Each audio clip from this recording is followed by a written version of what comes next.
ირღვევა თუ არა შენობა ნაგებობების ექსპლუატაციაში მიღების პირობები. იურისტები ამბობენ, რომ კანონში არსებული მუხლი, რომლითაც ექსპლუატაციაში მიუღებელი შენობების ბუნებრივი გაზით და ელექტროენერგიით მომარაგება იკრძალება არ სრულდება. ისინი კანონმდებლობაში არსებულ ხარვეზზე საუბრობენ და ამბობენ, რომ დღესაც 64-ვე მუნიციპალიტეტში ადამიანები იწყებენ ცხოვრებას ისეთ შენობებში, რომლებიც ექსპლუატაციაში არ არის შესული. არადა კანონის მიზანი ამ პრობლემის მოგვარება იყო. ანუკა ჯოხაძე ცდილობდა დღეს ამ საკითხზე დეტალების გარკვევას და შეფასებებით ახლა პირდაპირ ეთერში გვერდდება ანუკა გისმით.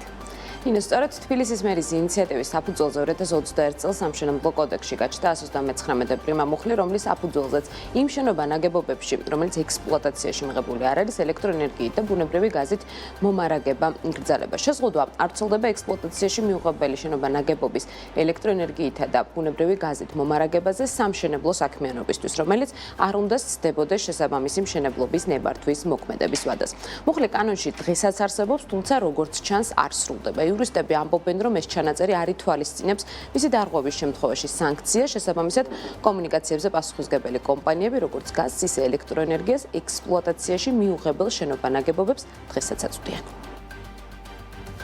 ჩვენ მონაწილეობით 2024 წელს პარლამენტის ეგიდით შექმნილ მუშა ჯგუფში, სადაც შევისწავლეთ, რამდენად სრულდება სამშენებლო კანონმდებლობა, ოფიციალური ის იყო ჯგუფი, შეგიძლიათ პარლამენტსაც კითხოთ და გამოვიკვლიეთ, რამდენად სრულდება 139 პრიმა მუხლი პრაქტიკაში. პრაქტიკა მაჩვენა, რომ ეს არის მკვდარი მუხლი და ეს ინფორმაცია თავად კანონმდებლებს მაგიდაზე უდევთ. 64-ვე მუნიციპალიტეტში ელექტროენერგიის და გაზის კომპანიები ჩვეულებრივად აწვდიან სამშენებლო ობიექტებს გაზსაც და ელექტროენერგიასაც, რადგანაც 139 პრიმა მუხლი არ შეიცავს სანქციას, რა მოყვება მის დარღვევას, ანუ გვაქვს აკრძალვა და არ გვაქვს სანქცია და ასევე კომუნიკაციის მიმწოდებლების შიდა რეგულაციებით არ არის 139 მუხლის აღსრულების მექანიზმები დანერგილი. ანუ პირობითად რომ მიმართო სემექს და უთხრა, რომ ეს ნორმა ირღვევა, სემექს არ აქვს სამართლებრივი ინსტრუმენტი, რითიც პირობითად დასჯის ურჩ სუბიექტებს, ვინც ამ კანონს არღვევს. 2021 წელს განხორციელებული ცვლილებები ვრცელდება მხოლოდ 2022 წლის 1 იანვრის შემდეგ გაცემულ სამშენებლო ნებართვებზე და არ ეხება წინა პერიოდში გაცემულ ნებართვებს. კომპანია Grand Tortoise-ში გვიხსნიან, რომ ამ კუთხით აუცილებელია კანონმდებლებმა კანონში მეტი სიცხადე შეიტანონ და იმ შენობა ნაგებობებში, რომლებიც ექსპლუატაციაში მიღებული არ არის, გაზისა და ელექტროენერგიის მიწოდება თუ მოხდება, სანქციების მექანიზმის შემოღება მოხდეს. მიღმა ამისა, ასევე გვიხსნიან, რომ პრობლემა ისიც, რომ დღეს სამშენებლო კომპანიებს კანონმდებლობა არ ავალდებულებს შენობის ექსპლუატაციაში მიღებას, რის გამოც ხშირად მოქალაქეები ზარალდებიან, რადგან სამშენებლო კომპანიები ამ პროცესს თავს არიდებენ.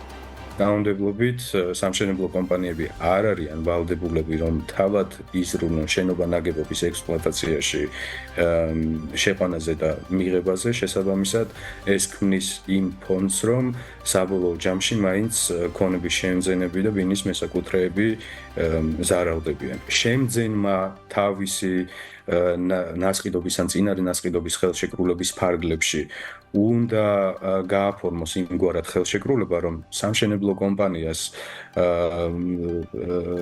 გადასცეს ვალდებულება და დაავალდებულოს ის, რომ თავად იზრუნოს შენობა-ნაგებობის ექსპლუატაციაში მიღებაზე.